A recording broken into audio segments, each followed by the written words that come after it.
this happen? Well, it's a long story.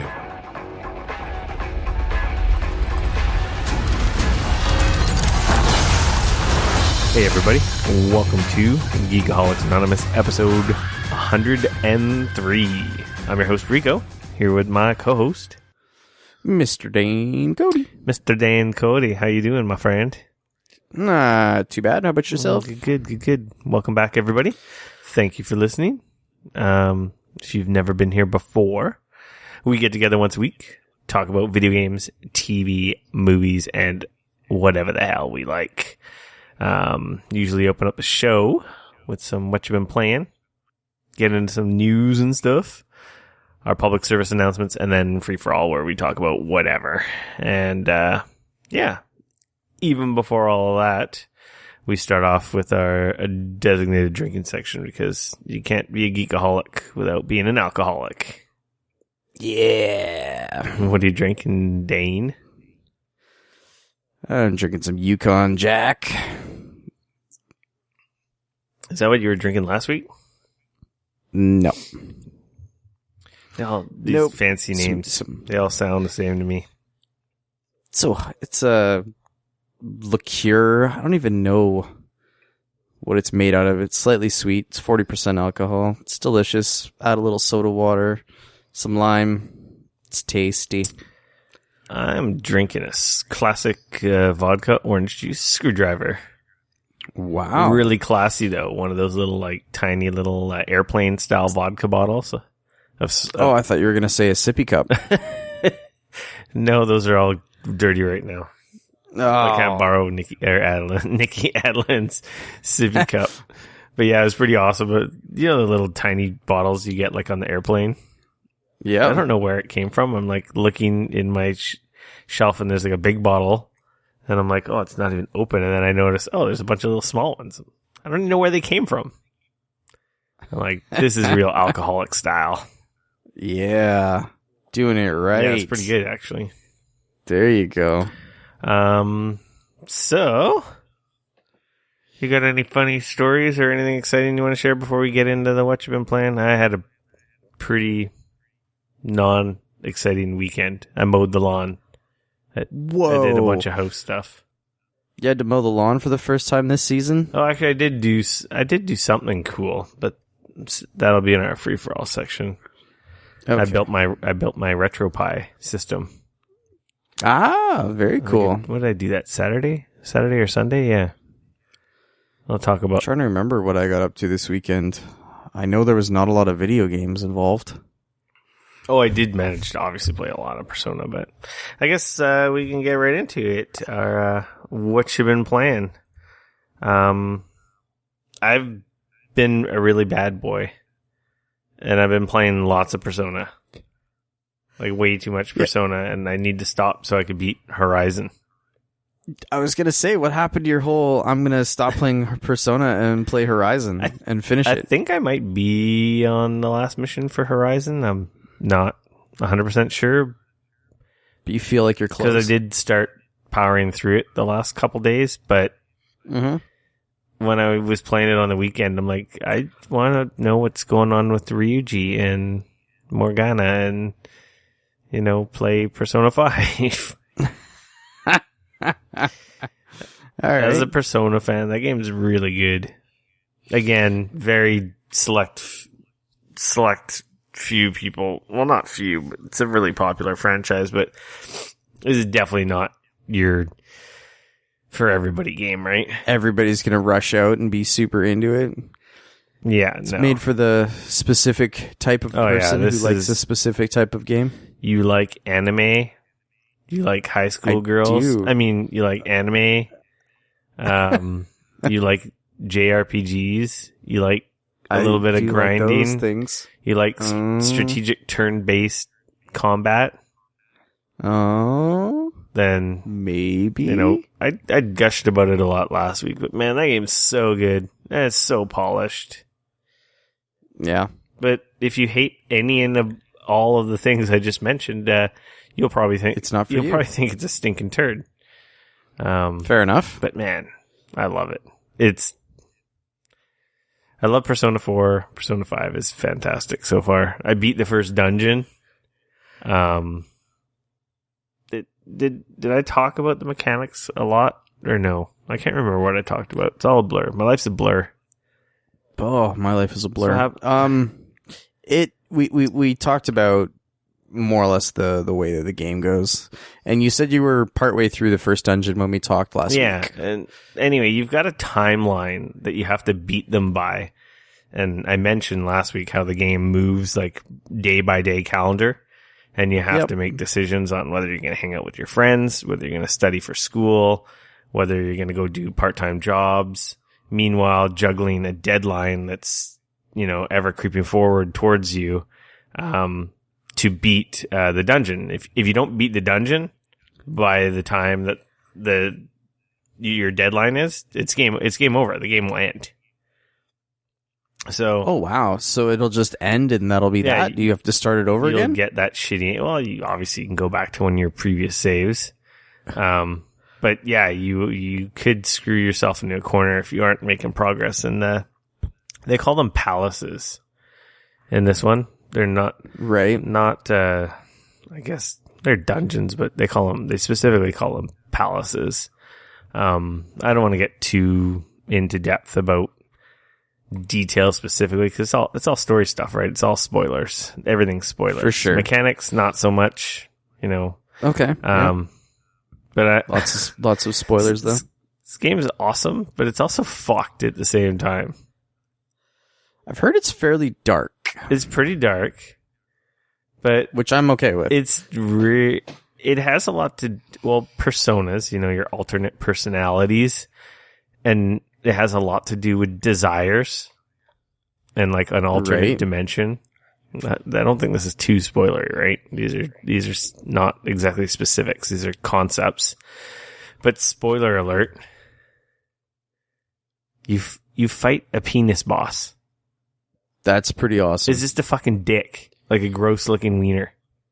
Wow. That was like the sub. Is it a big veiny one or? It's not really veiny, but it's like green and it's gross and it looks like it's got stuff on it. It's really fucking disgusting. It's very fucking Japanese. To say that I wasn't surprised, but it was pretty fucked. Anyway, that's pretty awesome. I beat that dick.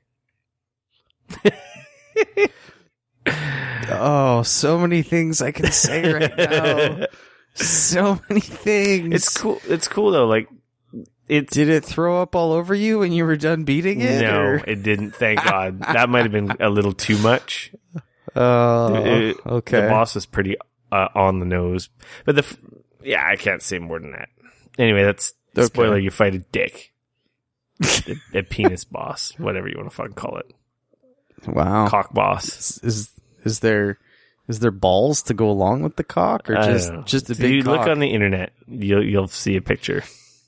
I don't want to do that. I just, I expect you to be able to explain these things. Nah, to that's me. good. I kind of fought it with my eyes closed. No, I didn't. No, you didn't. I was just weirded out. But I wasn't weirded out. I was like, that makes sense. That's what this game is. Yeah. I don't think I've ever actually fought a penis in a game before. Huh. Yeah. I don't know if I have either. I was trying to think. I'm like, I think I've seen penises in games before. The new Conan game. Yeah, that one has lots. You can even adjust the size if you want. What was more recent game that I was playing specifically that had them in it? I don't know. God damn. I'm trying to remember. Oh well, who cares? Persona 5 is really good. Just a tip if you're playing, listen to Morgana. Just a tip. Morgana, she's the little cat. Or he. I don't know. He, she, whatever it is. She notices and calls out stuff, and you really should pay attention to her in battles. Fair enough. She'll suggest shit that you should do, and it will make fights so much easier. Because she gives you heads up quite often when an enemy is about to do a big powerful attack. And gives you hints on when to guard and stuff. So pay attention to her. You will do much better. Excellent. Did I? When I start playing it, I'll have to keep that in mind. Did I talk about the fights and how they work with you, like knocking the enemies down and getting extra turns and stuff? Mm-hmm. Yeah, we went over that last week. Yeah, so yeah. I don't know if I mentioned, the bosses can do the same thing to you.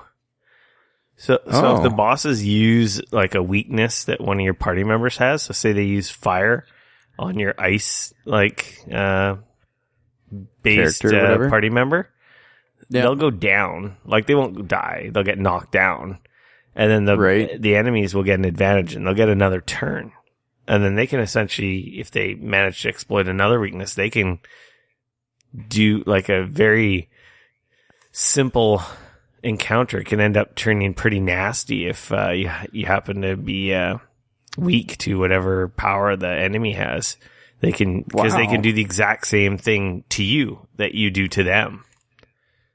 Okay, interesting. Yeah, it's kind of neat because I had a battle just totally go sideways because they screwed me by brainwashing a couple of my party members and then exploiting weaknesses, and yeah, they did a lot of damage and they ended up killing me.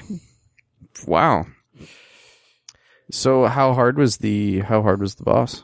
Was it pretty hard, or? He was really hard. But when I was done with him, he was pretty soft. Oh. That was just a sub boss. The main boss was actually I think not a penis? No, he wasn't a penis. Oh, okay. He was it's the Lust Palace, so that's why that enemy makes sense. So was the main boss a vagina? No. Oh, it's just okay. I don't want to say it anymore. Okay. Someone might be upset. Don't tell me anymore. Someone might be upset that I ruined the penis boss encounter. Thanks a lot, dude. Yeah. Now I'm choked. Now you're not going to have that oh my god moment. But yeah, he wasn't hard. I beat him quite easily, but I kind of was just grinding out yesterday.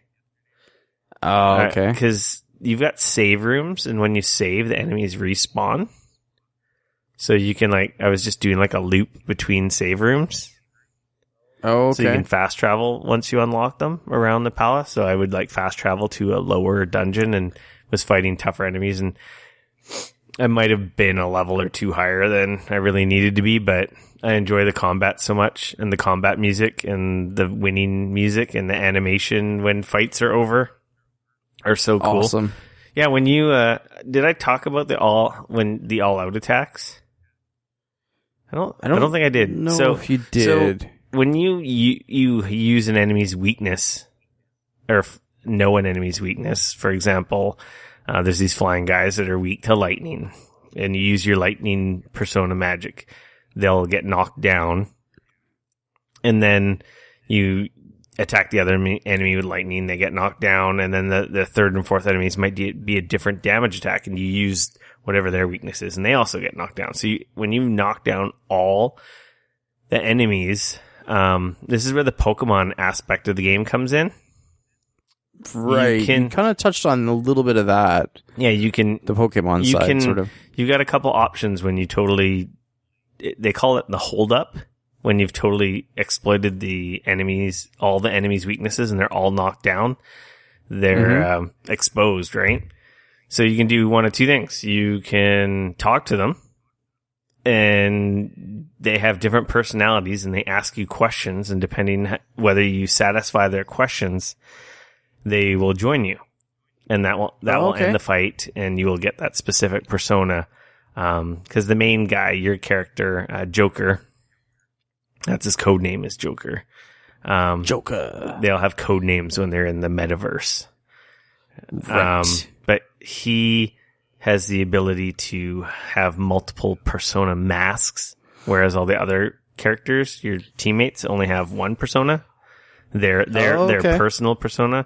And this is why you're so special, because you can have multiples. Is there a limit, like a maximum limit of how many you can have? I don't know if that I can't remember if that got bigger in Persona 4. Golden, because Or is that one of those you can change it when you're outside of combat, but then you can adjust it? You can change personas during combat with no consequence. Whatever one. But you're saying that there's a maximum amount I think you can have a max of 6.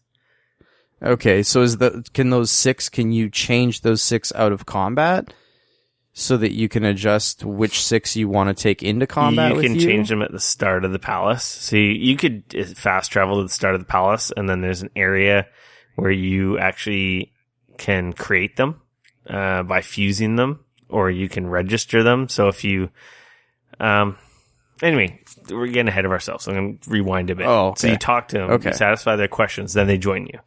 Your guy can have multiples. Right now, I think I can have 6 different ones.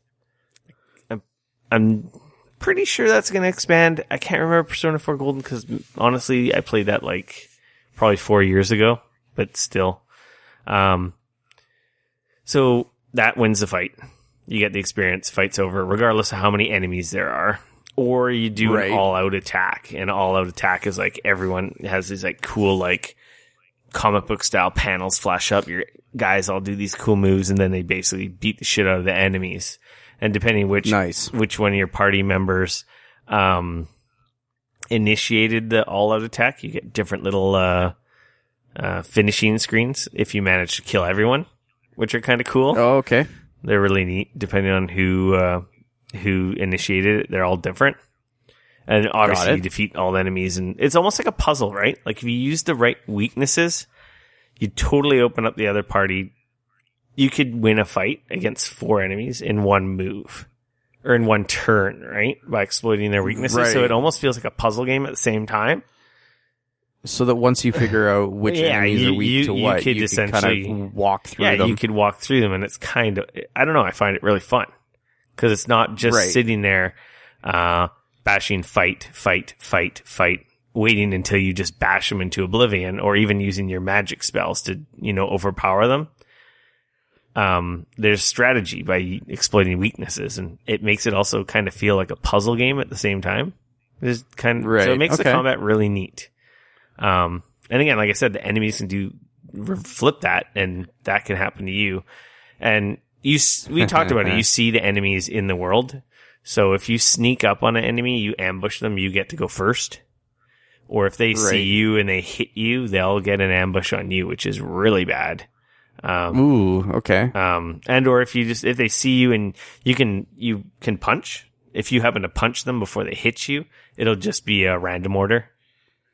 I guess, depending on invisible dice rolls or initiative. I don't know how it's even figured out. Right. But if you ambush them, your whole team gets to go, right? One after another.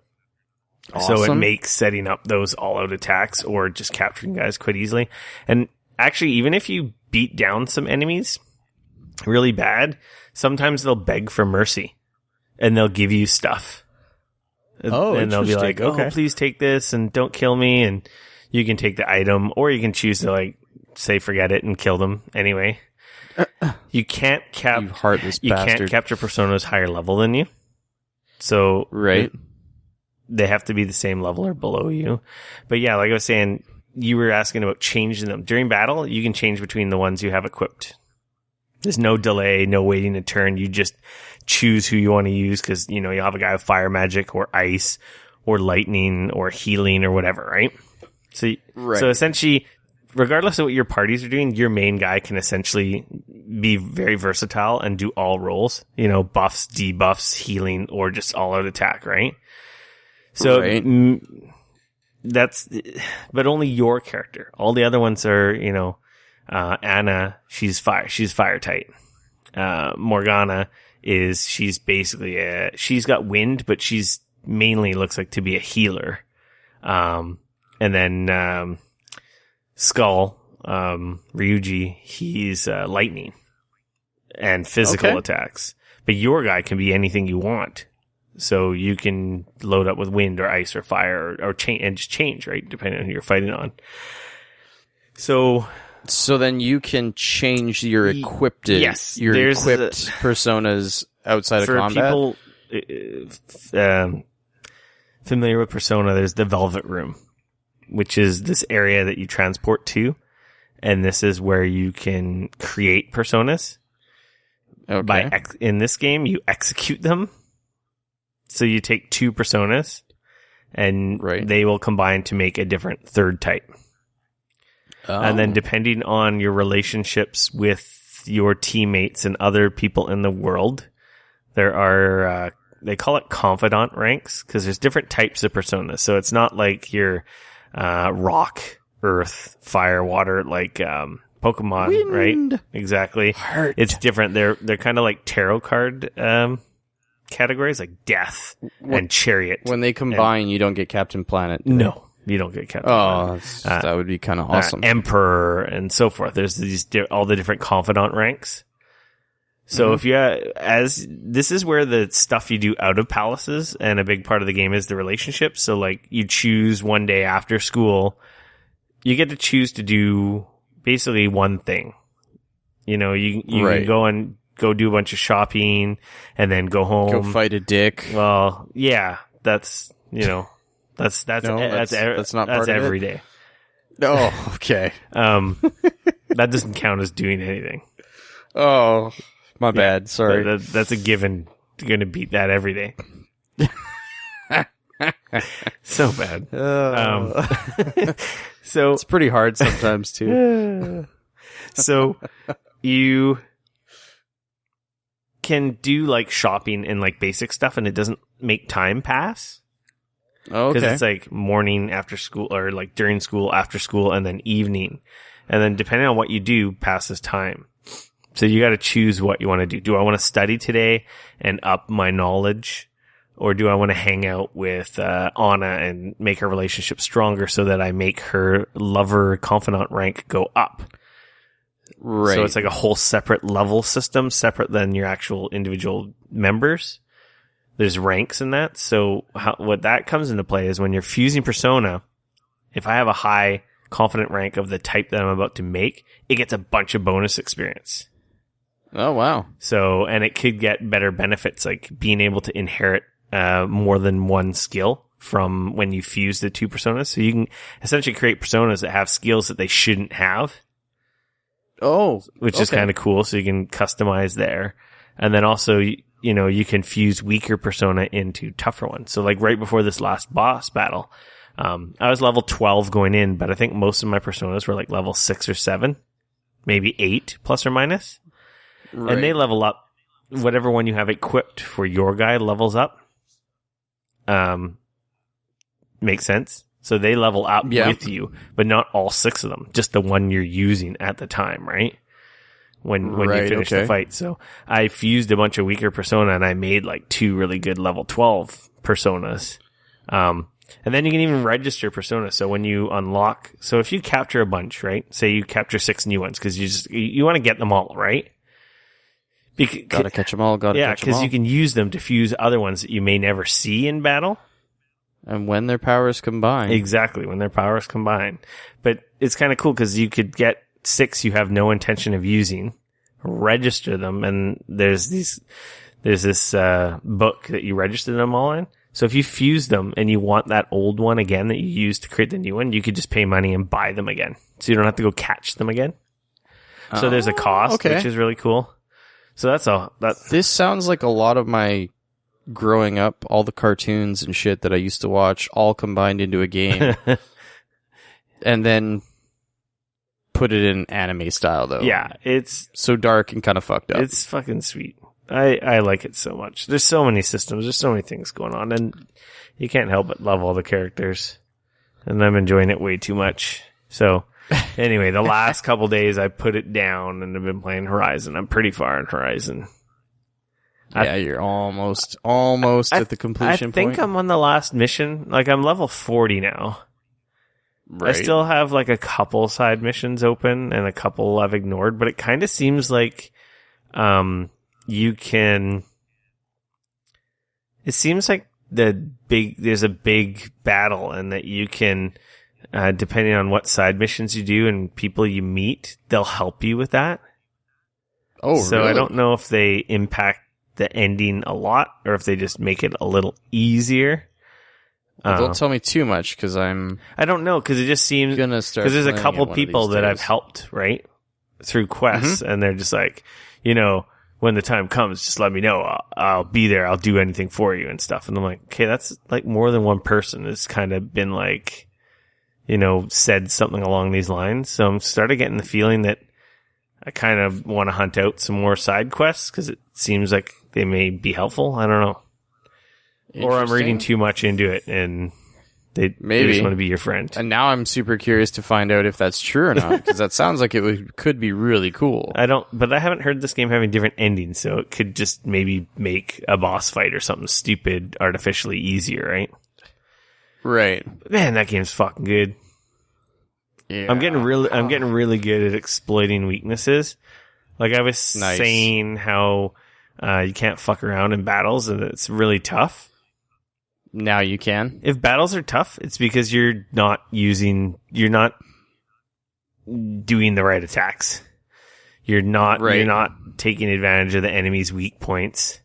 You're not taking advantage of the enemy's like weaknesses, like whether it be shock or frost, AKA you're doing it wrong, or fire. Yeah, because just you could bang your head against the wall and brute force it, with hard point arrows and just like keep firing and firing and firing. But it's so much more effective when you know the type, damage type that the robots you're fighting are weak against. Because usually what'll happen is it'll set them up for a stun, or it'll do tons of extra damage. So, for example, there's these big ass enemies. I can't remember what they're called right now, but they're frost damage. So I got the skill where you can load multiple arrows into your bow.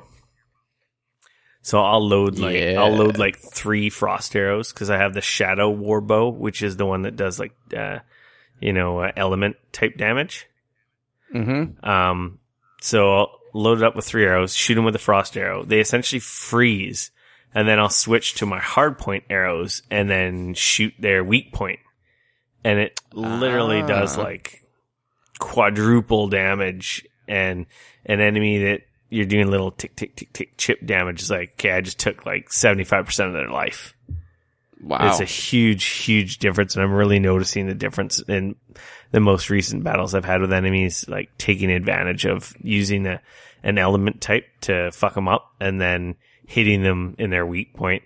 Or I also got an ability, I bought the ability that allows you to knock enemies down with your strong strike, and that is huge because it instantly stuns them and allows you to do your silent strike, like where you go in and you just stab them for massive damage. So that's really good. If an enemy gets close to you, you can just knock them down and then stab them for massive damage. Massive damage. Yeah. So, fuck, that game's good, man. That game's really good too. I'm probably going to be getting into it here fairly quickly. Again, I've started it, but I've sort of just with everything that was coming out and stuff, I don't know. I played too many games that were sort of similar, all in a small point of time, and I don't know. This week I ran into not a wall, but I ran into a weird thing where I have all these games on the go. I've got Wildlands, and I've got Zelda, and I've got Horizon, and countless other games, obviously. Anybody who listens to the podcast understands what I'm talking about. But I don't know. I felt like, I don't know, maybe I've just played a few too many giant-ass open-world games recently. There's a little bit of fatigue setting in. That's why Persona was like pulling me away so much, because it's not an open-world game. Yeah, for sure. And it's brutal because like all of those games are great, and I've been enjoying all of them thoroughly. It just, I don't know. I woke up in the morning this week, and I just didn't have a desire to play any of those. So I actually went back to Gears of War 4. I'm almost finished now. I'm on the last act. I think I'm on the 2nd chapter in the last act. I don't know how many chapters there are in Act 5, but so I'm almost done that. So I will probably be done that probably tomorrow, actually, when I get up in the morning and play. Maybe Friday morning. my plan on Friday is to, it is a holiday for those of us here in Canada, Good Friday. So my plan is to pretty much not put pants on and just play video games all day, hang out with the cats. It's going to be great. So either it's going to be finished tomorrow or it'll be finished Friday. So that'll be off my plate. Something that was really enjoying and just kind of walked away from with everything that came out. But it's also a very story-driven, third-person action, not giant open-world ridiculousness. So, yeah, it just kind of was a nice thing to play a little bit in the morning, these last few mornings. I think that game's actually really good. Now that I've gotten further into it, I think I enjoy it a lot more. I don't want to spoil it, but there's a pretty cool moment at the end of Act 4 that I kind of didn't see coming, and when it happened, I went, fuck yeah. Yeah. And, you know, I'm not the biggest Gears of War fan, but when it happened... I'm pretty sure I know exactly what you're talking about. Yeah. You know what I'm talking about. And that was cool. It was super well done, and I really liked it. I like the new characters in that game. I like what they've kind of had a hook to the older ones in there as well. Just done really well. And I'm not gonna lie, because I've been able to play it with a mouse and keyboard, easily my favorite Gears of War game. I know that sounds bad because I'm sure that probably the third one or the second one is maybe a better game, but the fact that I can play this with a mouse and keyboard has just absolutely shot it through the roof for me.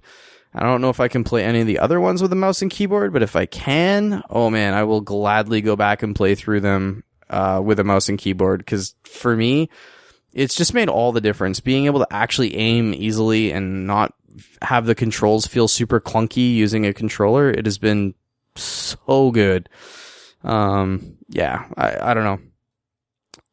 The times that I've died now playing with a mouse and keyboard felt like I deserved to die and not just, I was fighting the controls and a dude kicked my ass. And I know what you're saying. Sometimes Gears, you're like, you're stuck in cover. I'm trying to get, yeah, exactly. Whereas that has never happened since I've been playing with a mouse and keyboard. And it just feels so much more, I guess, fair. It's very easy. If you will. It's very easy to get nice headshots. That's for sure. Yeah. So I think that is definitely added. So I don't know if there's anybody out there like that. In my opinion, Gears of War 4, definitely play it on PC if you have a PC that can run it. It also runs really well. I get a constant 60 frames, and I think I've got everything on high. It runs insane. So, like I said, how I was playing it on 4K on my machine, right? Or on my TV. Yeah, you bastard. And it ran very well. I did turn down the render resolution, but it was still well above 1080p, right? And it ran at 4K. It just ran under 60. So I just turned it down a notch to just get that 60 locked in. Even though when it was playing around 50, I didn't really notice that there was much of a problem. So, but yeah, it runs really. It runs surprisingly good. I honestly thought it wasn't going to run that beautiful. Like it honestly looks really good. It's a beautiful game. So the fact that it runs very smoothly was a huge bonus. Really enjoying that. I look forward to seeing how it ends. I've heard it kind of ends in a little bit of we're going to make more of these so you don't get a ton of closure, but we'll see how it goes. You're close.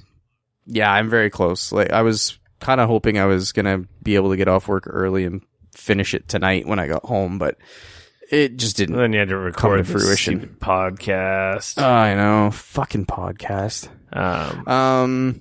And then I actually played some more Black Desert Online this weekend, and I think I've come to a conclusion with that game, and it's a little bit disappointing, actually. Yeah. The character creation is unlike anything I've ever seen, and that is amazing. The combat is phenomenal. Probably some of the best combat I've ever experienced in an MMO. It does an awesome job, at least for the character that I'm playing.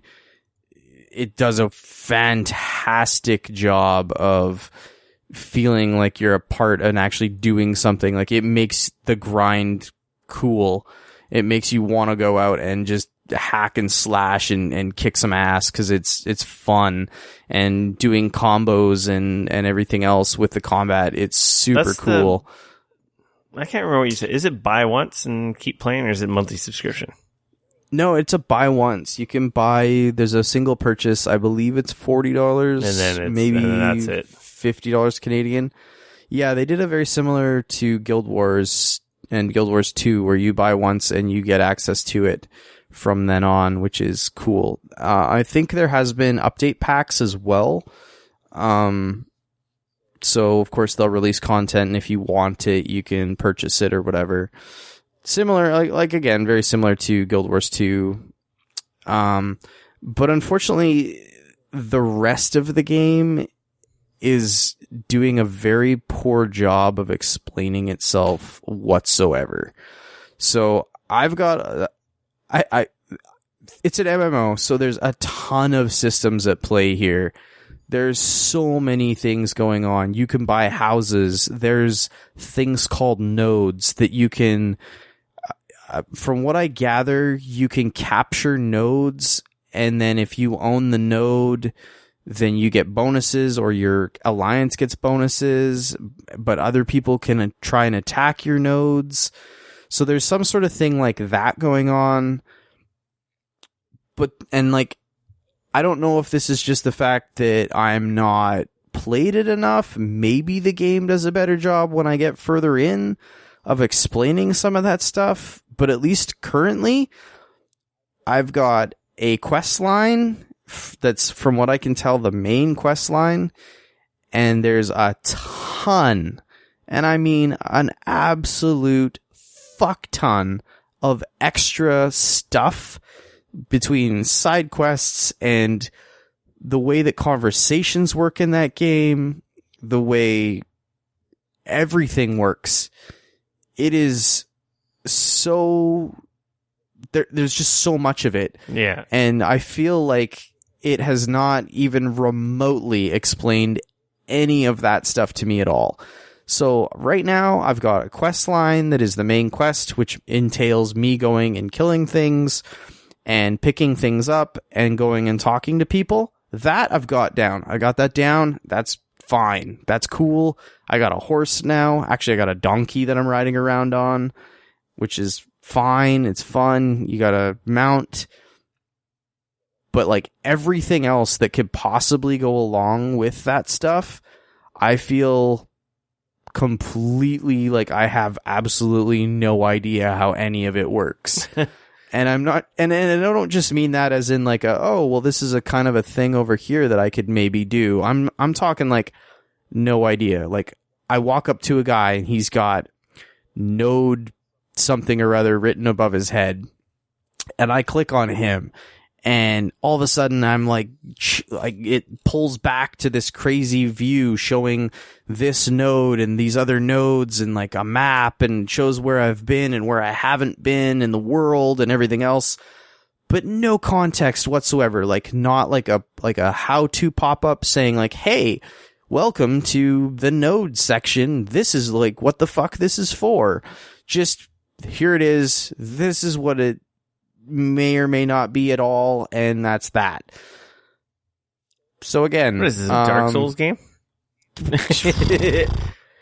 Yeah, like, but not like, yeah. So anyways, so I don't know.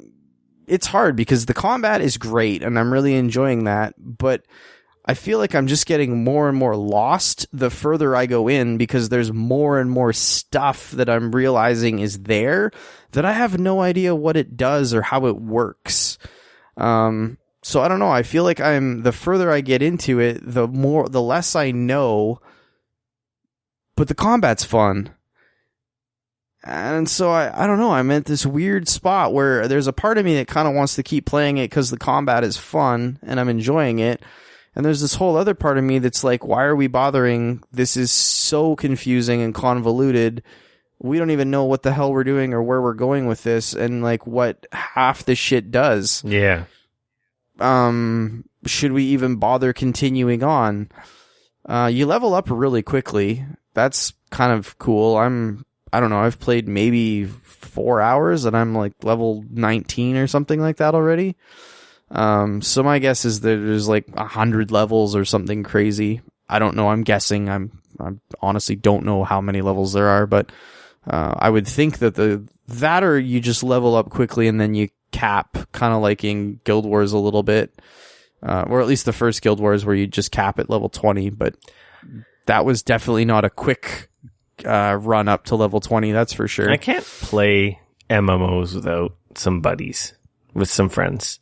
So I always get to a point where you can't make very good progress and your time is not respected, and traveling with randoms is like not fun. So I don't know. The only one that I really, we played Star Wars and we played tons of freaking WoW. Like we were raiding and stuff. Mm-hmm. That was my favoriteest experience when it came to an MMO. But now none of my friends are into them. So it's just like, man, I'm like, eh. Yeah. So this one, again, like I have this kind of affinity towards them that kind of pulls me to them sometimes. I don't know why. Because you're a PC gamer. That's why. Maybe. They're awesome. MMOs are fun. Yeah, they're I've had a blast with like many of them. And this one, it's like 70% there, but that 30% that I have absolutely, well, it's probably more like 60-40, but that other percent that I feel like if I was to go online and start researching all this shit, that maybe I would be a lot better suited to understand what the hell's going on and how it works. But there's this other aspect to it that I feel like I shouldn't need to do that, because that's not really respecting me and my time. If I have to go, like, it's different in a Souls game where it's a single player thing and it's, I don't know how to explain it. There's multiple systems and things at play, but it's still only, it's a single player experience with, you know, some like slight multiplayer or whatever tacked on. Whereas this, it's like, it's a whole world. It's a breadth and the scope, and you can trade and you can, it's just, yeah, I don't know. It's interesting. Play something else. And I'm not sure. Just play something else. And yeah, since you don't have to, like since you don't have to pay, you can always come back to it.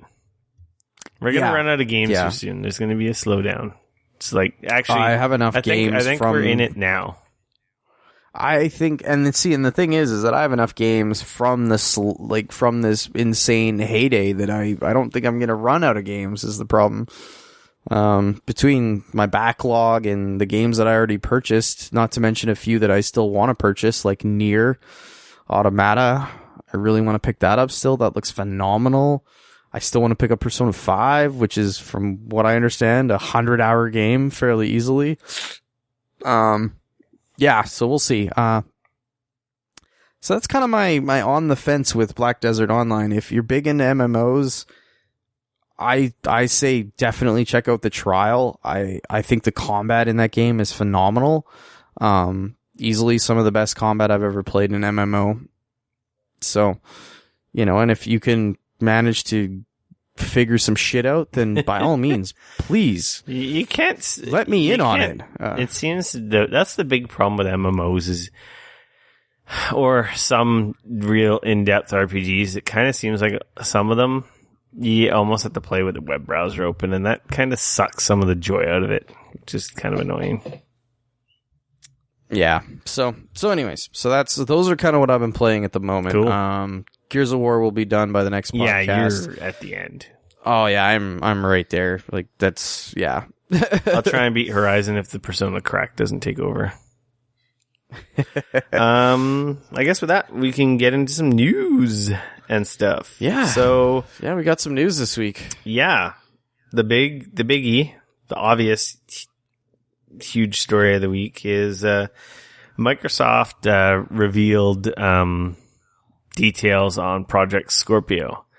And not only did they reveal details on Project Scorpio without having some crazy fancy press conference, they revealed them to Digital Foundry.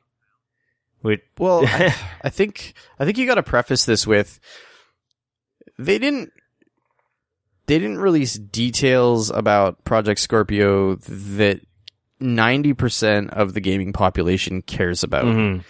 They released the details for the nerds like me. The super hardcore. Hence, that's what this is for. When I was complaining about the Nintendo Switch, I said, like, what is it? I don't know how fast it is. How much RAM does it have? How many teraflops does it run?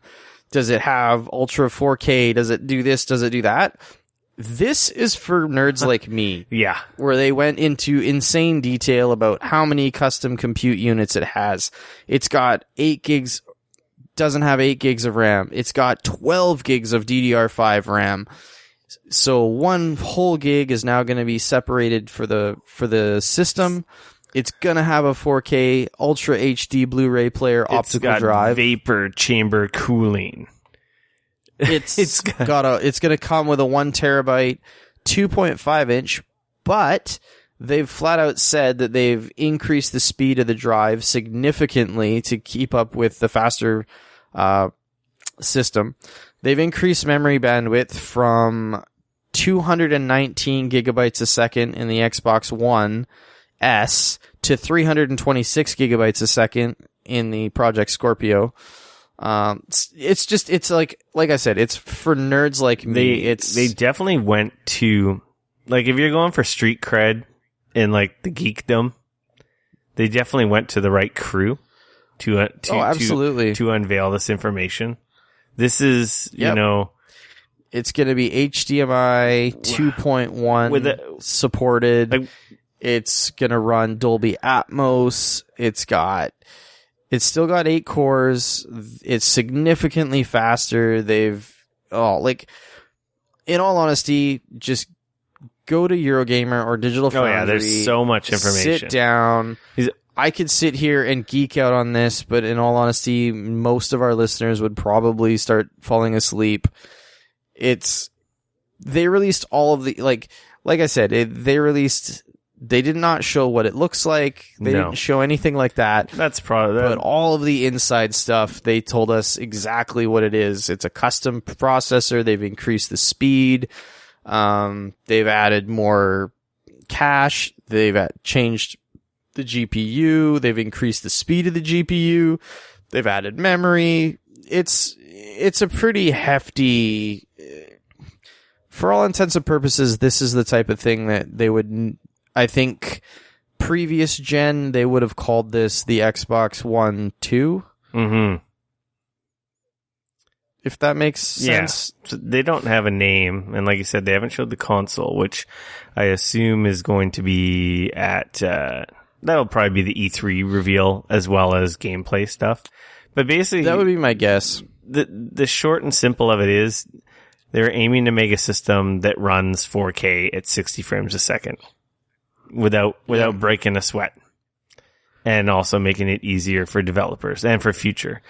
Meanwhile, of course, all the games will still work on the old Xbox One, just kind of like the PS4 Pro, but this is a new console, and literally the most powerful console, hands down. We're getting into high-end PC territory here.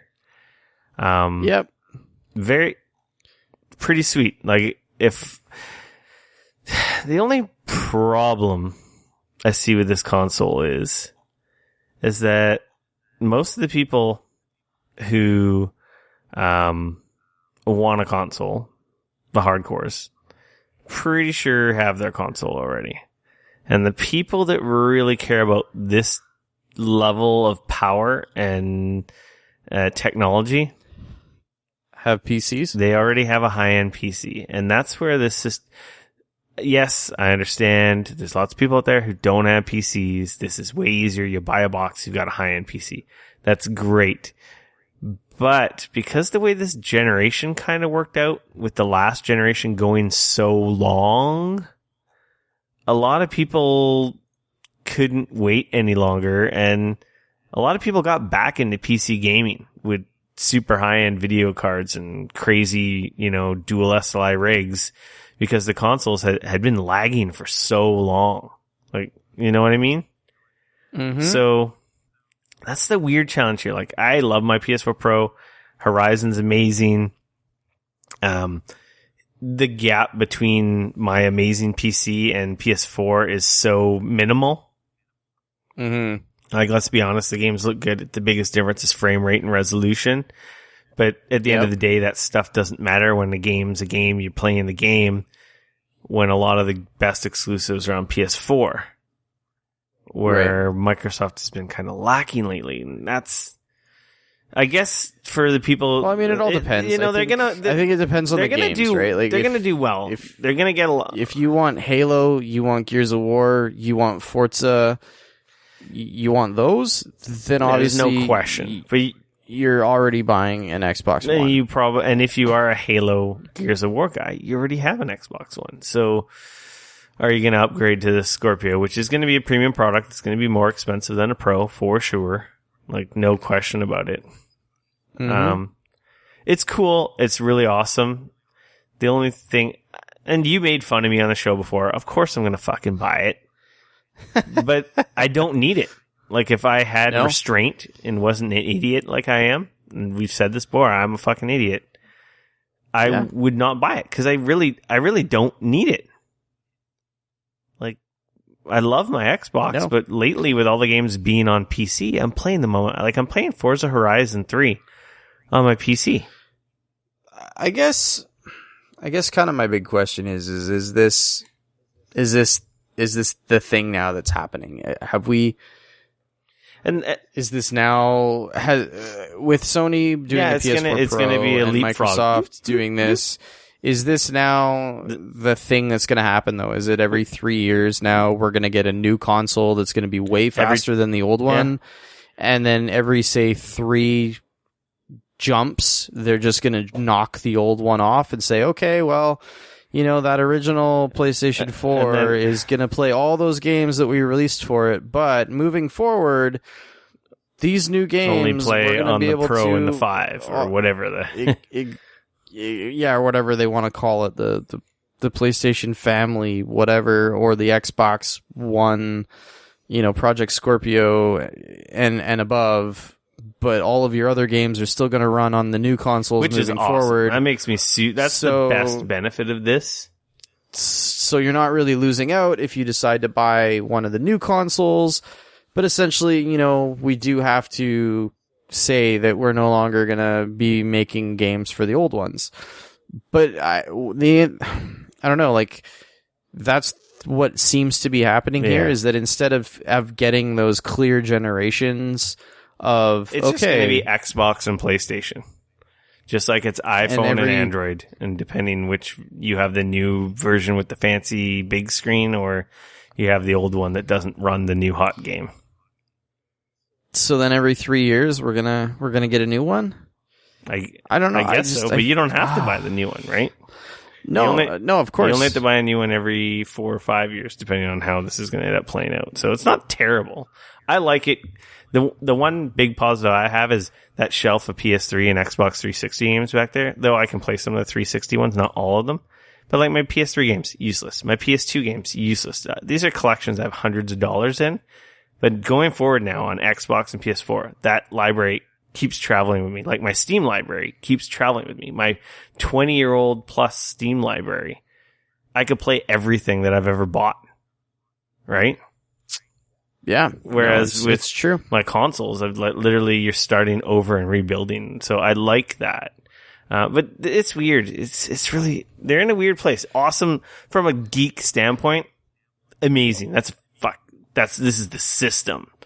But there's a lot of stuff going on. This market's really complicated right now. The timing's strange because they'll be the king of the console, but then PlayStation's just going to do their next one in 2 years, which is going to leapfrog this one. And then it's going to be a back and forth. Eventually, by the time maybe it'll come to a head where they both come out with their new iteration at the same time. You know? Yeah, maybe. Who knows? And oh man, I lost my train of thought with what I was going to say. But no, now I remember. Remember the original Xbox? Yeah, it was faster than the PS2. The original Xbox was more powerful than the PS2, and it didn't make a difference. The PS2 is already in the lead, and all the games are coming out for it. Yeah. So it's kind of like the same story, but just 10, 15 years later. So who knows? Yeah, they'll make up ground, obviously, but I don't know. It's a weird thing where I see these happening, and I just wonder: do we as gamers, do we want to be spending the money to upgrade every 2 to 3 years for a console? I mean, you got to understand, we've been used cell phones every 2 years, so sure. But the thing is, with a cell phone, is that I have it in my pocket. I use it all day, every single day. I wake up in the morning. It's one of the first things that gets turned on. It's one of the last things that I turn off when I, like the amount of use that a cell phone gets. In all honesty, $1,000 for that for a year or two is in all honesty a steal for the amount of time spent on it. Yeah. Now my console is getting significantly less use than that. A lot of people are upset about it. And I'm not saying I am upset. I'm just asking the question here, right? I don't know. We don't know the numbers for the PS4 Pro, right? Had they been super amazing? Because, in all honesty, out of my group of friends and out of the people that I know, you are the only person that has a PS4 Pro. Yeah, and that's because I'm a hardcore fucking idiot. And if I had a 4K TV, I probably would have bought one too. I know. So that's fair. See, I know three and people? I'm tempted to buy one because my wife has now started playing a lot of games on the PS4. So now on the weekend, if we're both home and she wants to play something, that makes it difficult for me to utilize. Yeah. So it's definitely tempting for me to buy a second PS4 in our house and have it in my office here. And if I was going to buy a second one, it only makes sense to buy a PS4 Pro, in my opinion. Regardless of whether you have a 4K TV or not. Exactly. I think... but again, you're the only person I know, personally, that has a PS4 Pro. I do know one other person that has an Xbox One S besides yourself, but almost nobody that I know has an Xbox One S, because if they bought an Xbox, they already have an Xbox One. Yeah. So they didn't bother upgrading. I'm an idiot. I didn't need an S, and literally, I think I've turned it on twice since I got it.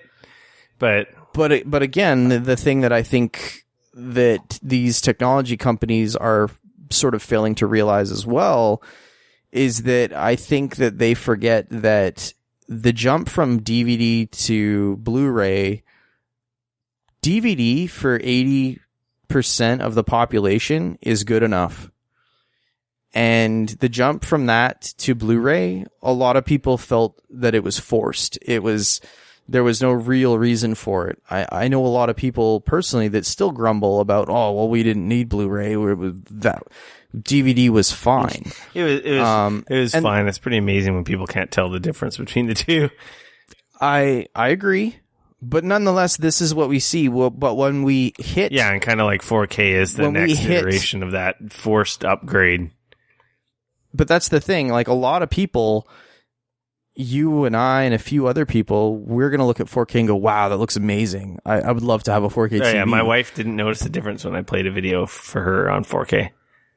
But so many people... I bought a Blu-ray player for my parents because they had a big HD TV. And they watch Blu-rays on it from time to time. And my dad still says, yeah, I don't know. It looks like a DVD to me. Yeah, to be fair, it also does upscaling from DVD. So he's like, if I put a DVD in or if I put a Blu-ray in, it doesn't really look that different. Which it's upscaling your DVDs, so it wouldn't look... anyways, that's a whole nother argument and another talk.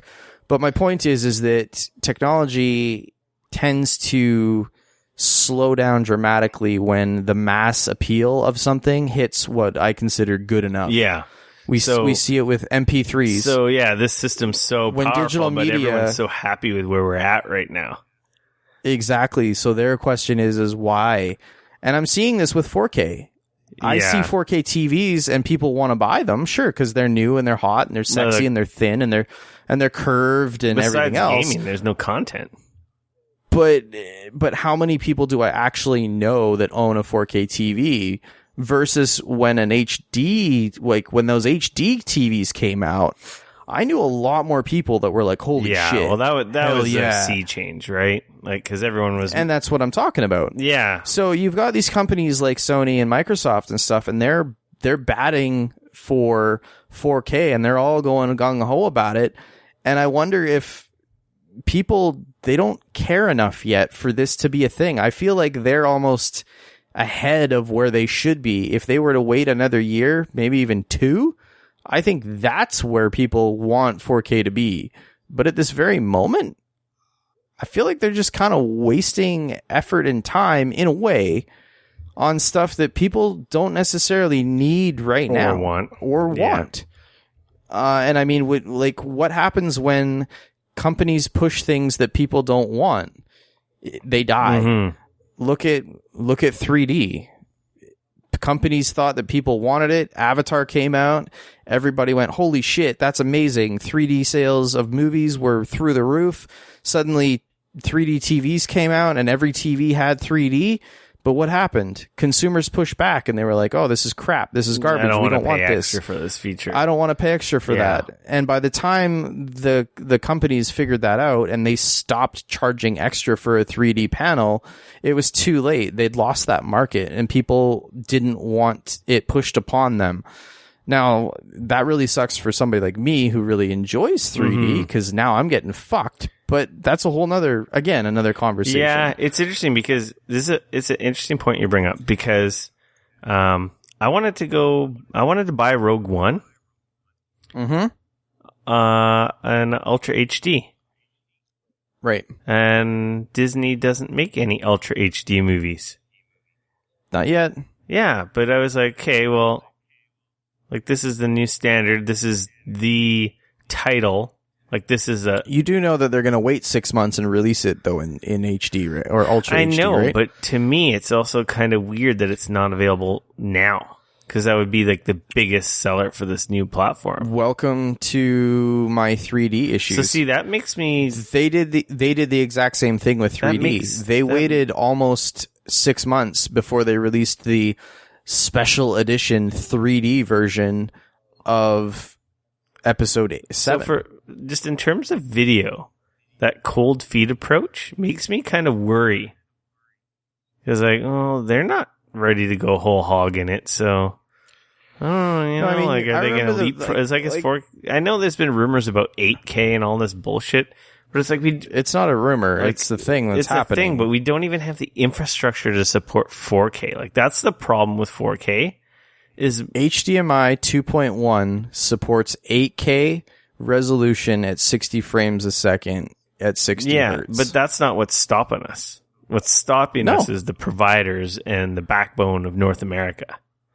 Of course. Talk about bandwidth that you'd need to run 8K. You make fun of me every week how by the time we're done talking or closing out conversation after the show's done, you've already uploaded the whole episode.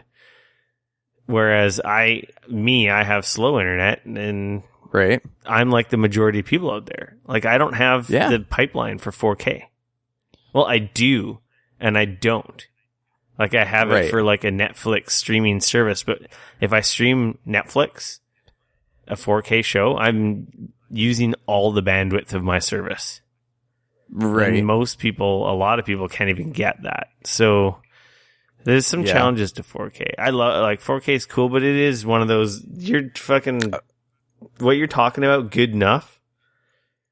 It's true. Like it is true, and it is like a forced thing. It's like it's the bullet point on the package to just try and sell it for the people who are envious or want to pull out their e-peen and say, "Oh, I have the 4K and I have this and that, or I have OLED, right, and this and that." Yep. Well, it's interesting. You look at any technology that hits a certain point and the amount of the movement moving forward, the amount of momentum moving it forward comes to a dramatic halt. if you look at digital audio, there was CDs. Then they sort of tried to go to DVD audio, which was like HD Yeah, audio. they wanted to make kind a of. new thing because sales were slowing. They needed to make a new tech to make people want it. And what happened? It fell flat on its face. Nobody bought it because it was stupid. So CDs, but then we switched into digital media, and there was tons of people with all of these different codecs. And at the end of the day, let's be honest, MP3s suck. The quality of MP3s is not awesome. You're better off listening to a CD, but the difference is that an MP3 is good enough. It's good enough, yeah. 90% of the population is perfectly happy with the way that their MP3s They're not audiophiles. They don't notice the difference. No, and they're more than happy with it. Like they don't notice the difference between DVD and Blu-ray. Exactly.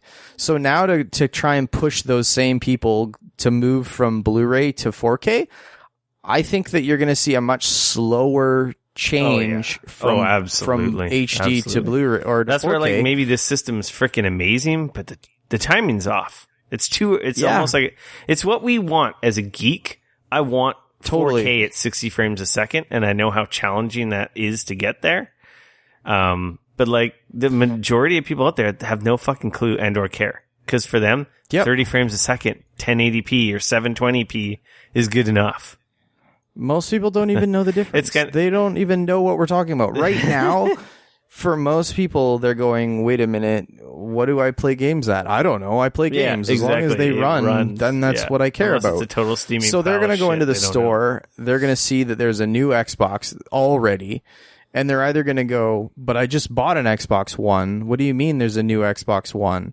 And they're either going to go, I don't care. Or two, they're going to get angry because they just bought that Xbox One and now it's already obsolete. Or three, they're not going to care why. Give me the cheaper one. They're just going to, or they're just going to be those people that are like, I need the new one because it's the new one and it's apparently better than the old one. And it doesn't matter that you have an HD TV that runs 1080p. They're going to be like, no, I bought the hot one. It's the most expensive one. It's the better one. And they don't know why they did it. They just know that they did it because it's the more expensive one, so it has to be better.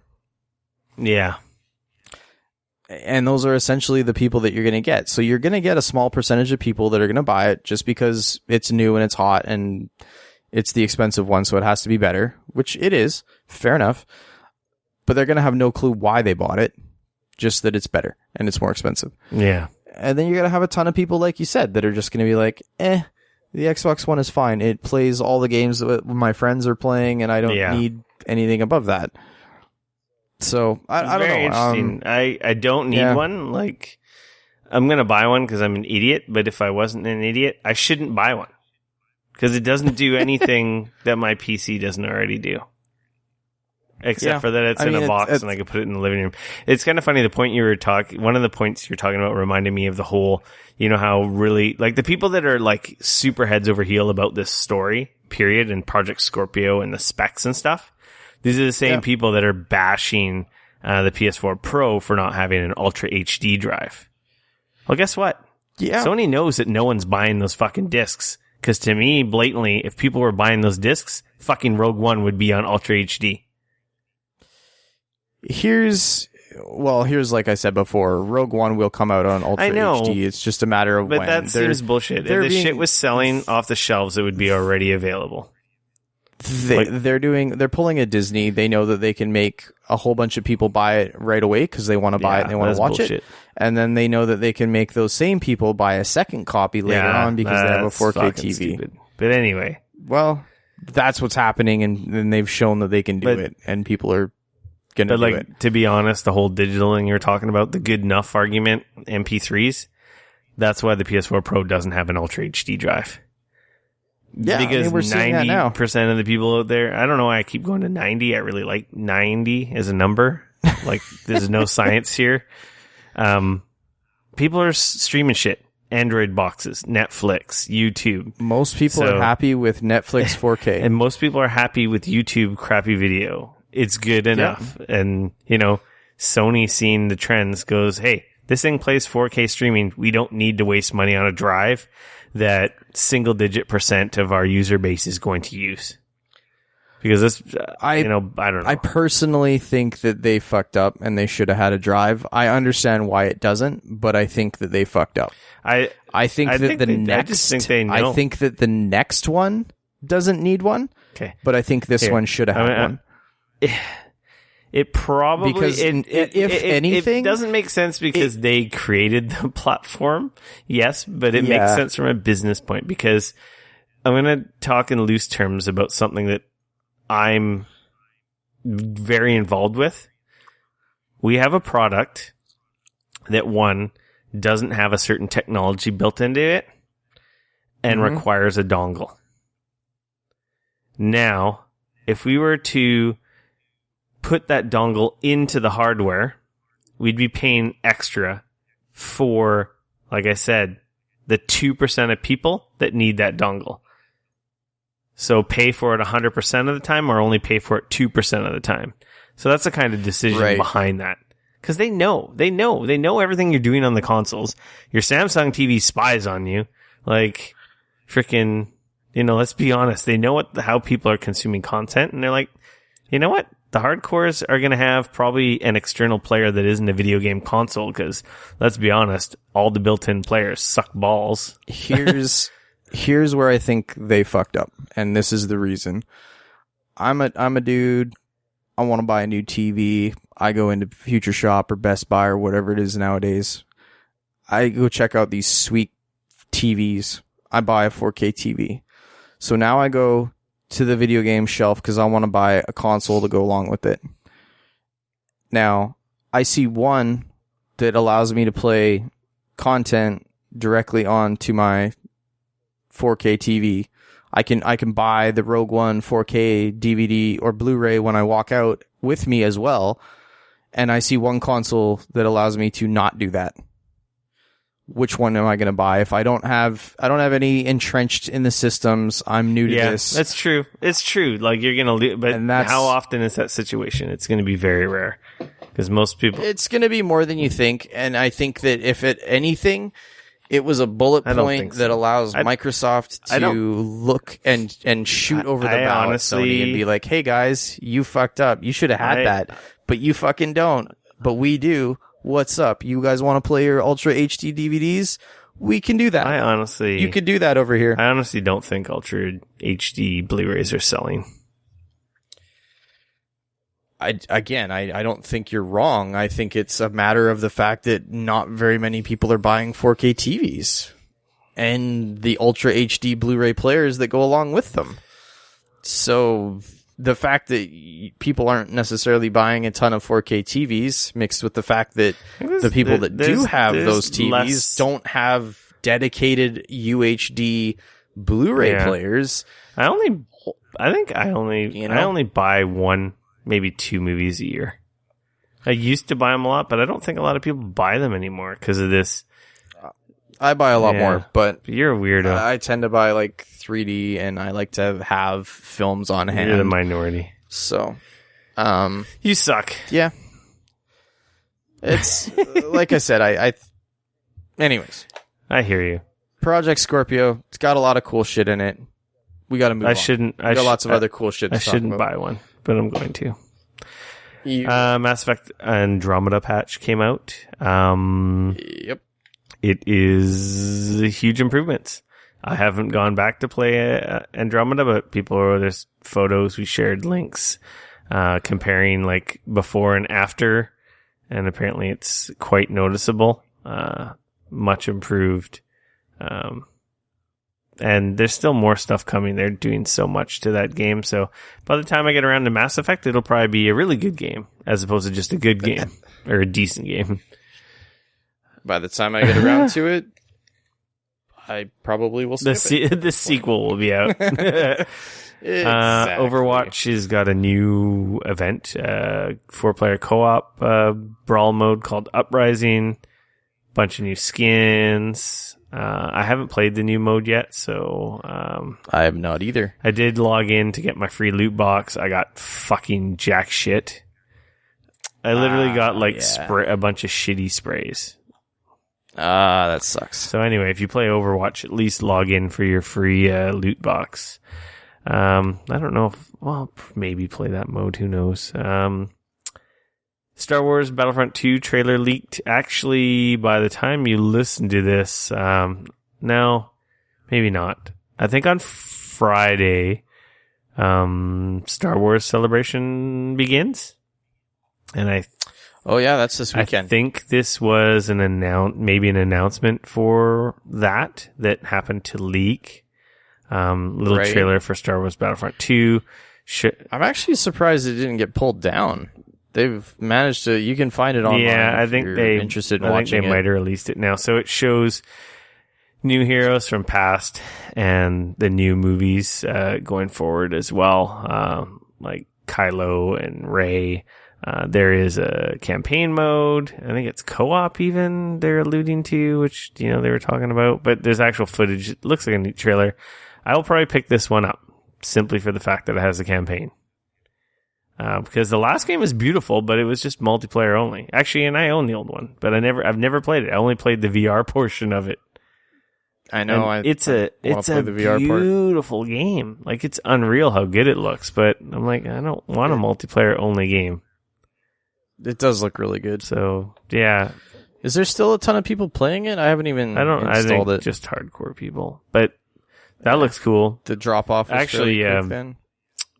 The day after you guys listen to this, or who knows, the Friday of this week, I believe, is when the new episode 8 trailer is going to drop. Because that's something to do with the Star Wars Celebration. And there'll probably be more news, which we'll probably talk about next week. But that's happening after we record. So, Uncharted: The Lost Legacy got a launch date. They revealed some new footage. This is that standalone DLC campaign centering around Chloe. It's $40 US, 50 Canadian, coming out August 22nd. I do want to point out that I was not aware that if you bought the digital deluxe version of Uncharted 4, you'll get Uncharted: The Lost Legacy as a digital download at launch. Really? Yeah. Well, I didn't buy that version. You picked up the Uncharted 4 A Thief's End digital deluxe edition, Explorer's Pack, or the triple pack, you'll get Uncharted: The Lost Legacy as a digital download at launch. Also, I do want to point out a little bit of a PSA. If you decide to pre-order Uncharted: The Lost Legacy, you will also get, as long as you pre-order it from the PlayStation Store, you will also get Jak and Daxter: The Precursor Legacy for PS4 when it launches on August 22nd. We didn't talk about that last week, but yeah, they're also releasing the Jak and Daxter PS2 games on PS4. Remastered. Yes. Which, by remastered, I mean they're, I don't know, upping.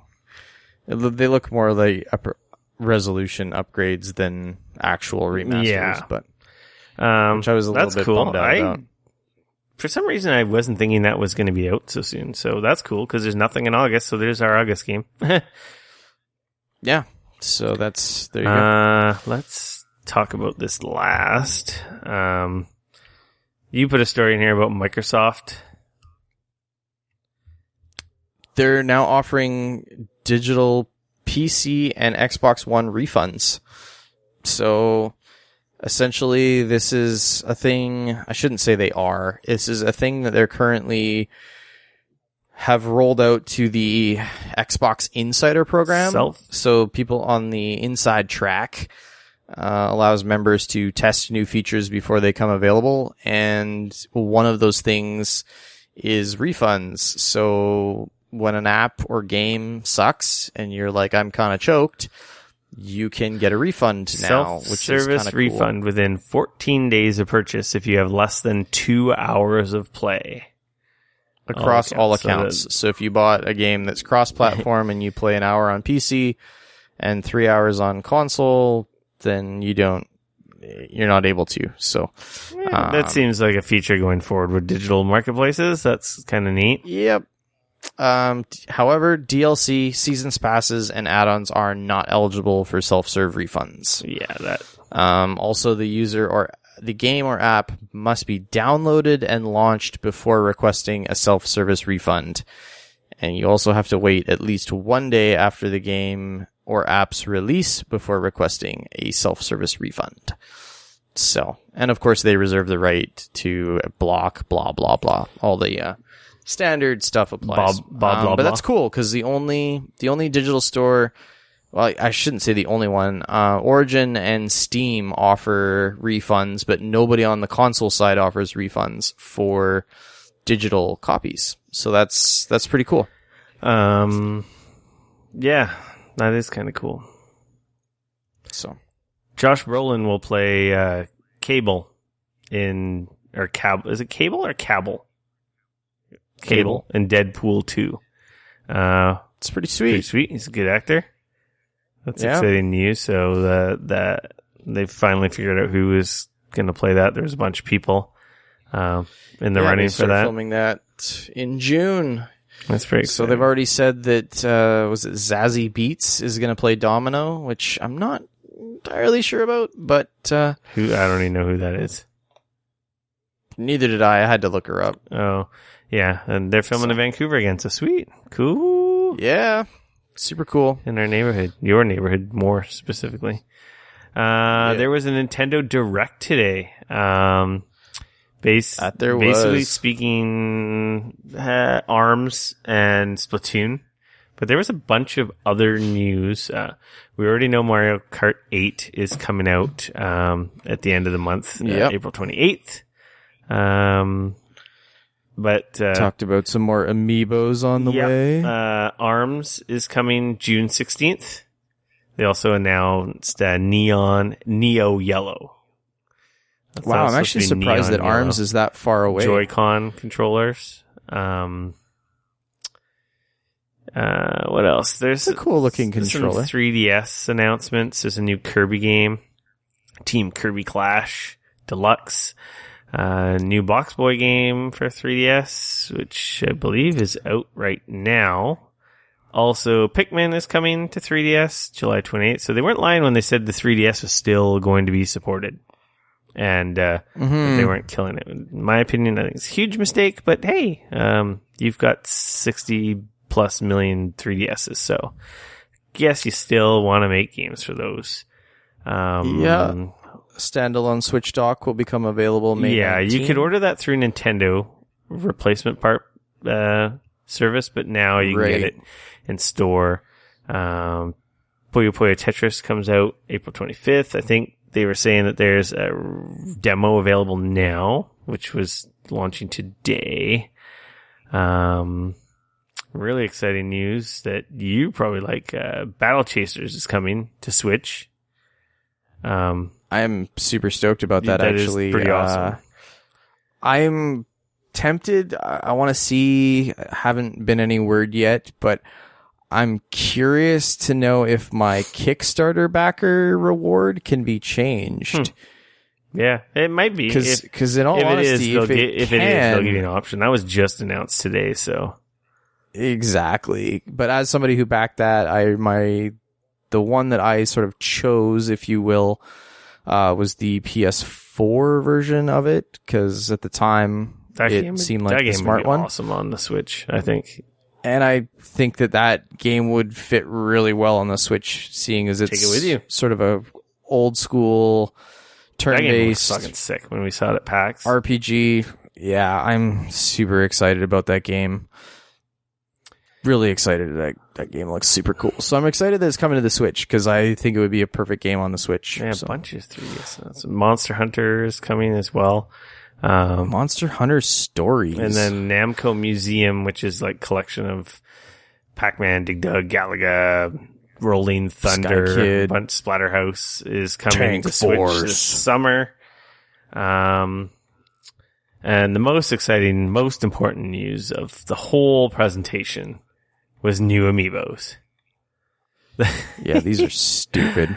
The final Smash Brothers Amiibo, like 4 years later, 3 years later, are coming out, Bayonetta, Cloud, and Corrin, and they all have variants. There's 2 versions of each amiibo, like player 1 and player 2 versions, and they're not just recolors, they're actually different amiibo, which is kind of cool. Yeah. So there's 2. Speaking of Bayonetta, a little side mention for anybody interested is that they're dropping Bayonetta on the PC. It's out now on Steam. Yeah, you can pick it up now.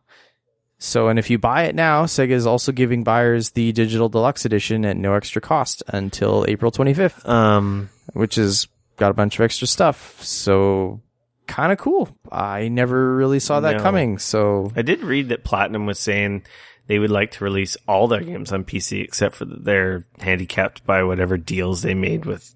Because usually a lot of their games they've made have been, they're not their IPs.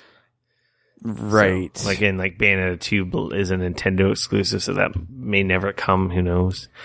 Nintendo was the publisher on that, so yeah, that would be hard. So there's also 3 new Zelda amiibo. One for Majora's Mask, Twilight Princess, and Skyward Sword, which makes sense for a bunch of the hidden gear that people have seen reference to in data mining, but you can't unlock in Breath of the Wild. Mm-hmm. So those are June 23rd. The Bayonetta, Cloud, and Corrin are July 21st. And then there's some new Splatoon 2 amiibo as well. I can't remember the date, but I don't really care about the Splatoon amiibos. I want the Corrin, Cloud, and Bayonetta and Zelda ones, which is pretty cool. I also want to point out that today Nintendo also announced the Joy-Con AA battery pack for your Joy-Cons, which is a pair of detachable grips for the wireless controllers that lets users extend their longevity with off-the-shelf batteries. And also kind of gives them a little more girth, which might make them a little more comfortable when you're playing in the sideways mode. I will find out because when I go on my trip next month, I will have Mario Kart and Puyo Puyo Tetris and the ability to play 4 players. So we'll see how that goes. I will be bringing my extra Joy-Cons. Sweet. For that. So. Fair enough. I've never played with them detached. Like, I played with them detached, one in each hand, but not sideways. Like, they don't seem like the most comfortable things in the world. So that was kind of cool. No. Surprise Nintendo Direct. Everyone likes Nintendo Directs. Yay. Public service announcements. Well, that's it for news. Is this actually still running? I should actually check and see. Oh yeah, there's 5 days left still. So by the time you listen to this podcast, there's going to be well over 4 days. So, THQ Nordic has, a Humble Bundle for $15. You can get like 15, it's like more than 15 games, I think. PS4 games, and included in here are like Darksiders 2, I can't even say it, Definitive Edition, and the Darksiders War Mastered version, MX versus ATV, Encore, Destroy All Humans 1 and 2.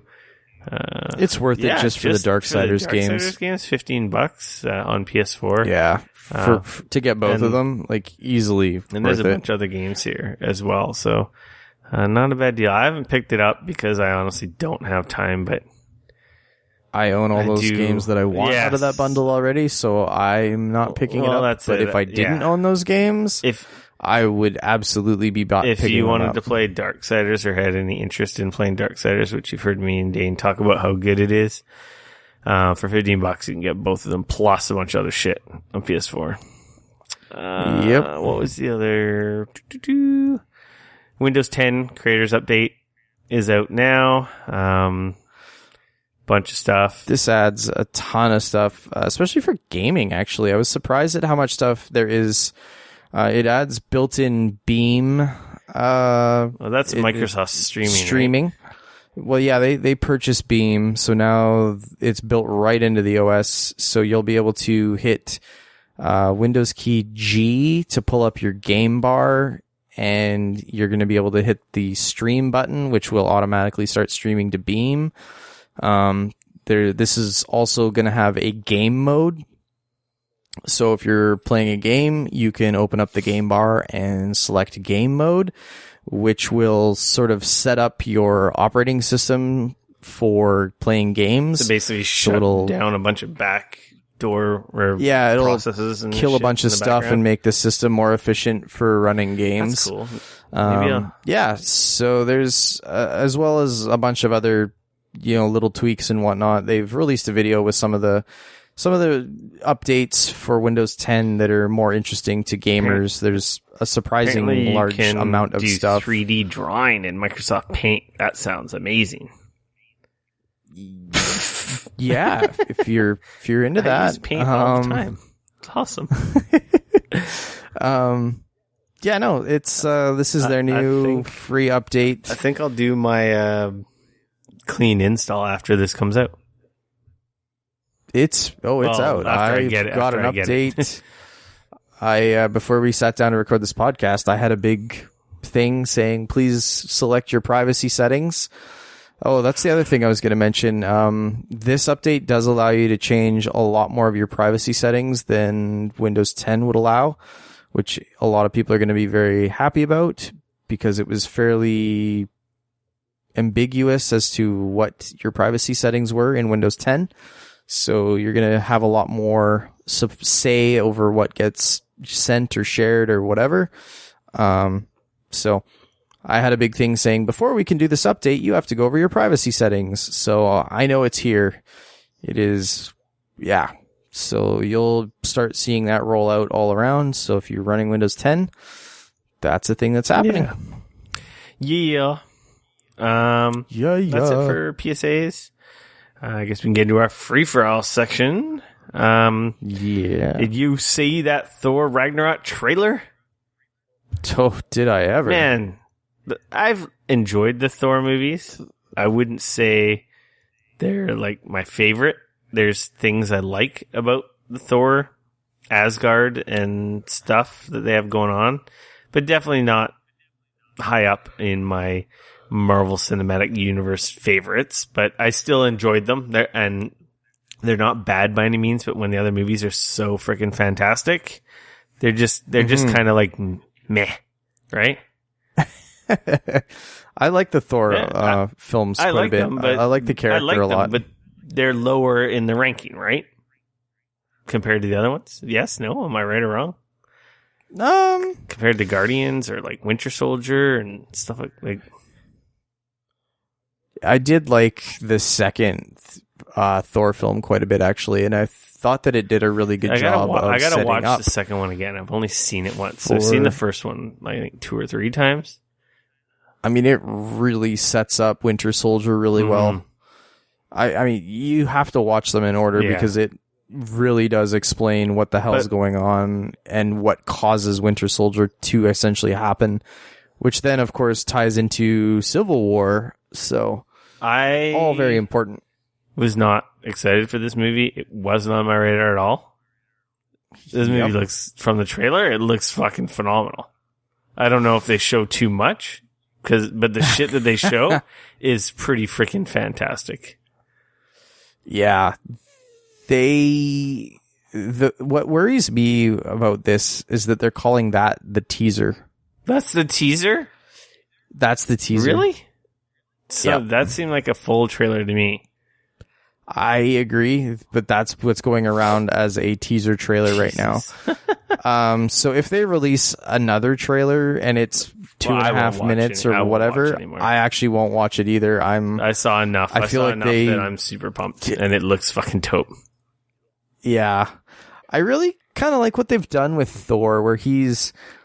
I don't know. Did you see the videos that they made and put up on YouTube about what Thor was up to during the Civil War and stuff? Yeah, those are fucking fantastic. Yeah, I really like sort of the humor and the lightheartedness that they've added to Thor. It's pretty awesome. And I think that this does a good job, at least from what I've seen in the trailer, of kind of taking that to a bit of a new level, whereas also some crazy shit seems to happen. Yeah, it's and it looks like they're Chris Hemsworth, right? Yeah. Yeah, he's also looks like they're pulling some of the, was it the, not World War Hulk, the Oh man, having like a comic book brain fart right now. Well, it's hard to keep the hundreds of storylines in order sometimes. Yeah, It looks good. I'm trying to remember. That's No one's going to be upset about you not remembering. Oh, I feel like if you're a comic book fan, though, I feel like you need to have what happened beforehand.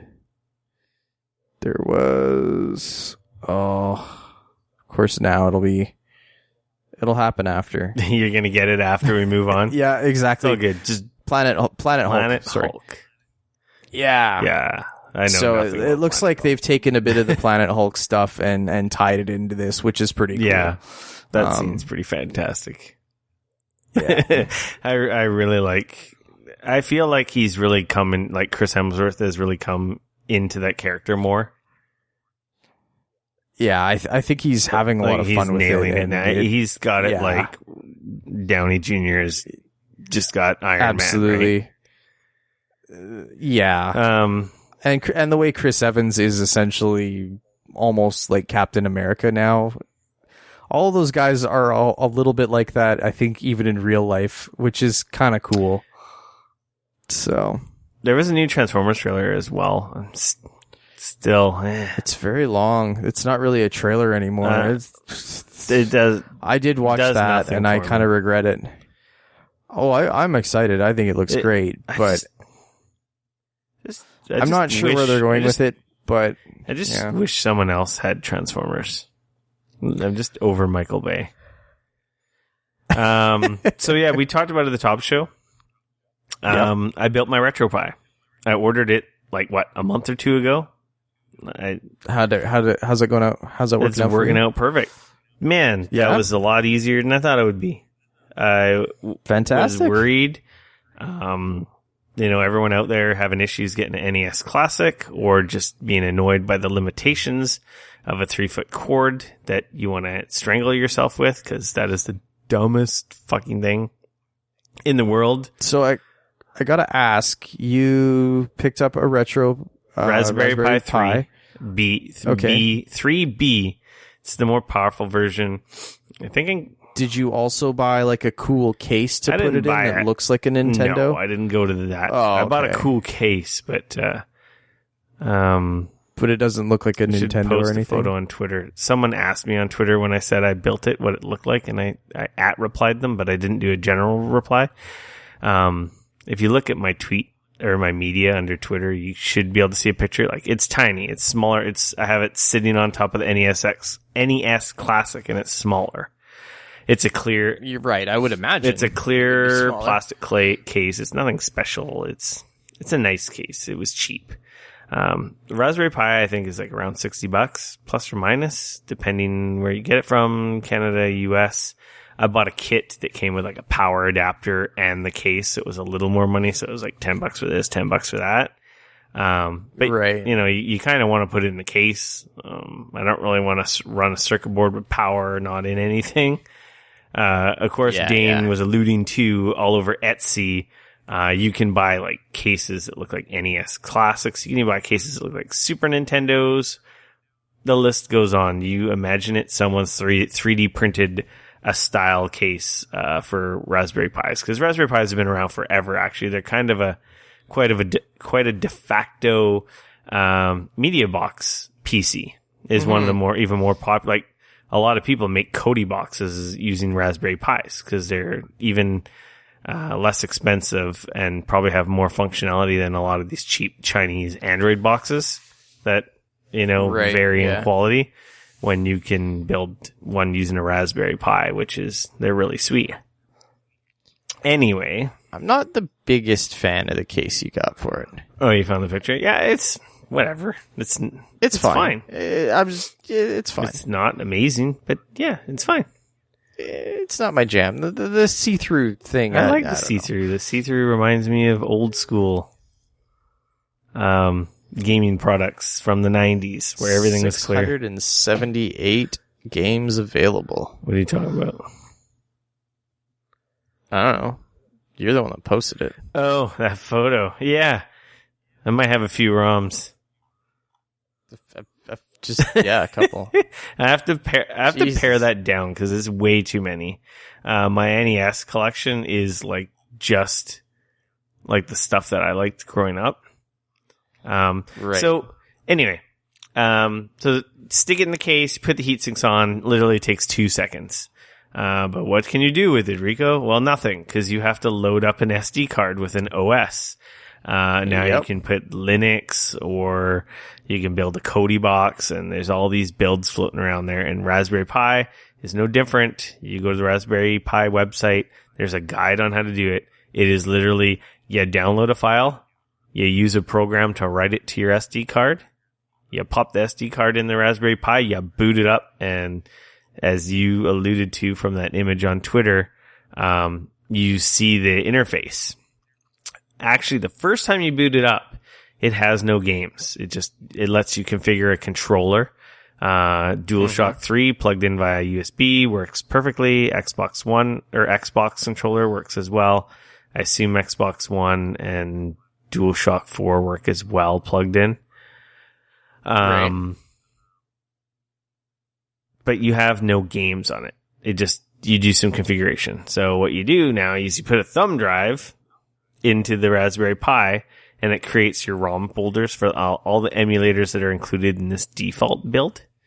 And there's something like 20 emulators, like Atari, Super Nintendo, Genesis, Game Boy, Neo Geo Pocket, N64, MAME, which I have a Neo Geo Pocket Color sitting in the drawer beside me. it has a lot of emulators. And then you take that USB, plug it in your computer, plop the ROMs in the folders, go back to your Pi, plug it back in, it copies them to your SD card on the Pi.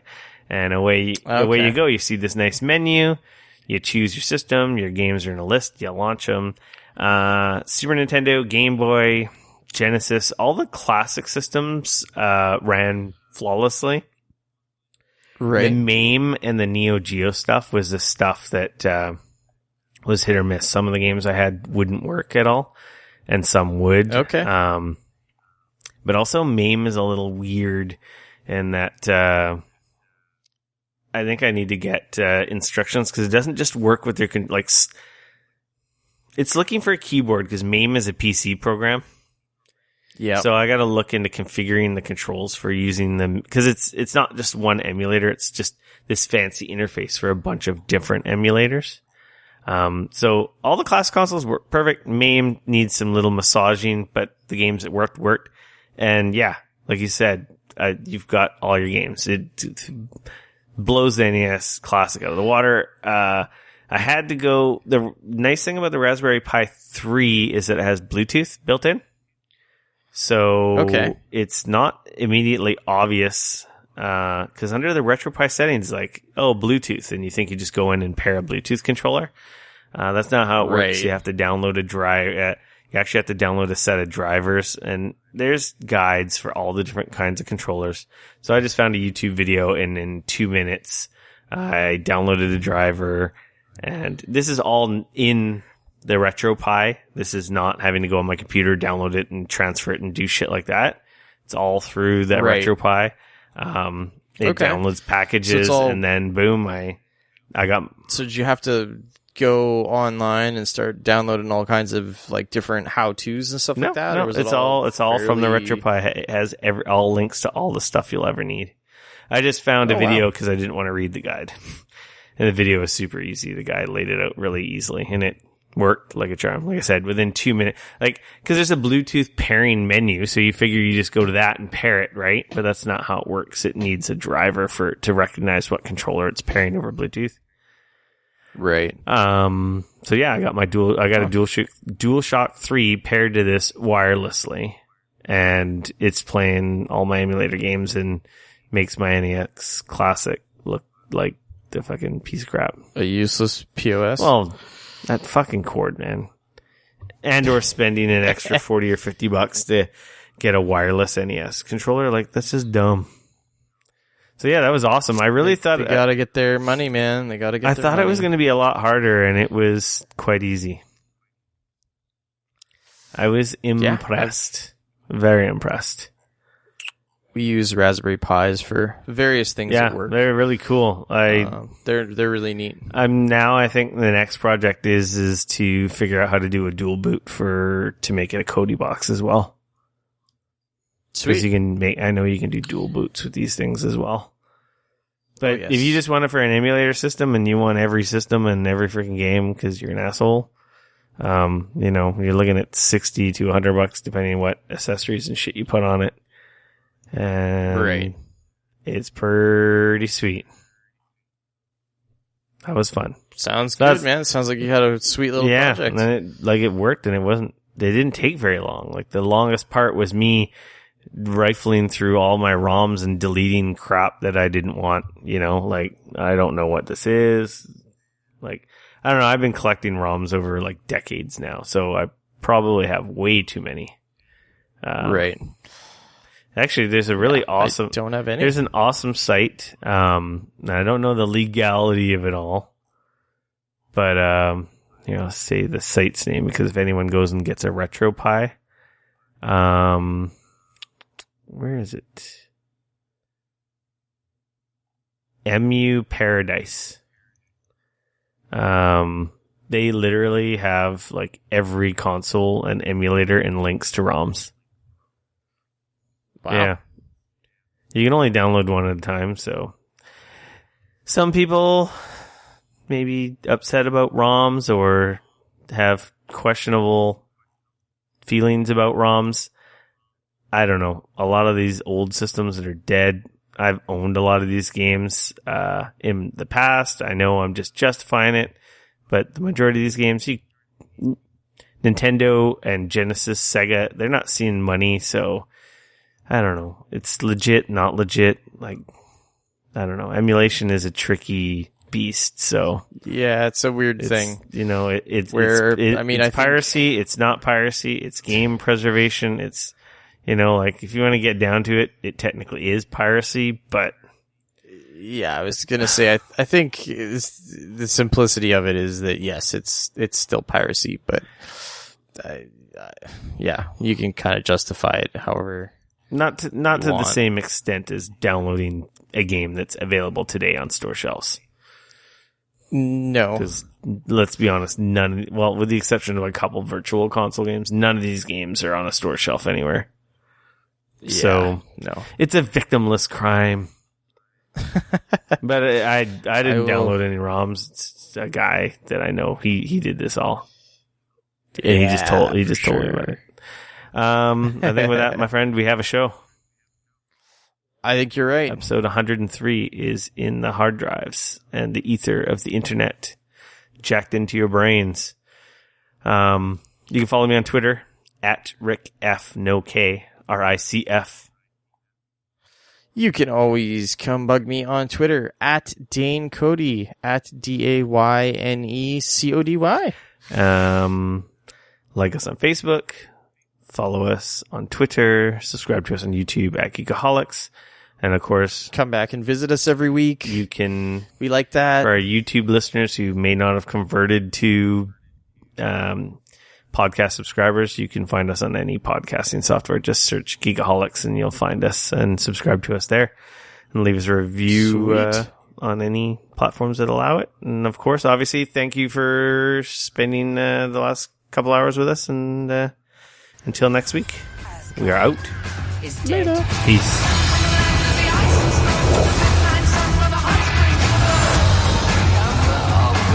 Hi there.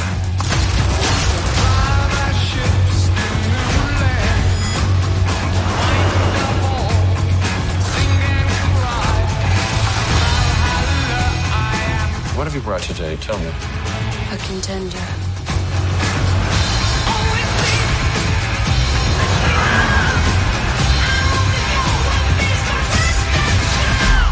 It's main event time.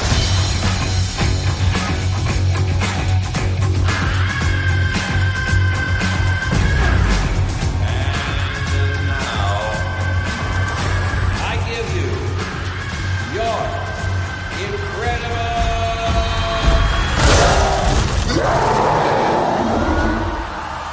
Yes! We know each other. He's a friend from work. Oh, come on.